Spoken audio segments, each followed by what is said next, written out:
To satisfy my boyfriend's fascination with corpses, I took cold showers in 20-degree weather and even had him bring in a bucket of ice. I once had a boyfriend, but because I resented how my mother always pressured me to study and become a perfect wife and mother, I turned to smoking, drinking, and playing with men to cope. When I got bored, I'd make up excuses to dump them. I'll be gone soon, Randy.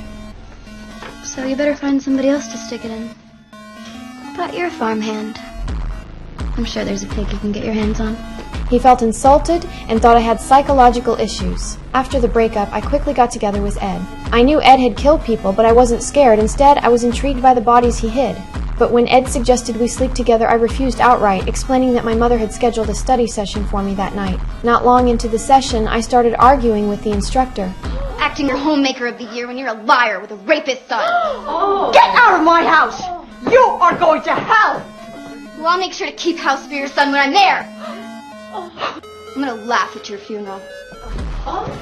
The day after I said those words, that instructor really died. At the funeral, I laughed loudly and even showed up dressed in red. My mother said I had no class, but I didn't care about her judgment. My dream was to move to New York and become a crime scene photographer. I wasn't afraid of corpses, nor did I respect them. I just had to break up with Ed tonight, and I could leave this miserable town. But Ed wasn't as easy to shake off as my previous boyfriends. He was a serial killer. I was afraid of angering him and becoming his next victim, so I came up with a 2-for-1 solution.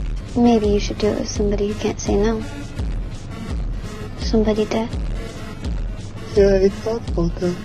Ed had considered it but never dared to act, until I suggested it and even took him to dig up a grave to find a body. That opened up a whole new world for him. Meanwhile, life after leaving town wasn't so smooth for me. I finally made it to my dream city, New York, and met the photographer I admired most. But he dismissed me with, back at the temporary hostel, I got into an argument with the owner over money. I want my money back over my dead body!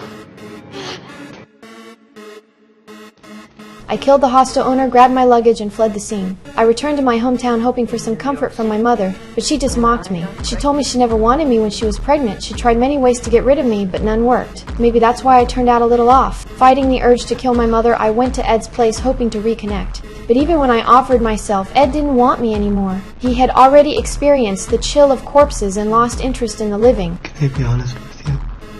Can I tell you something honest? What? You're too warm.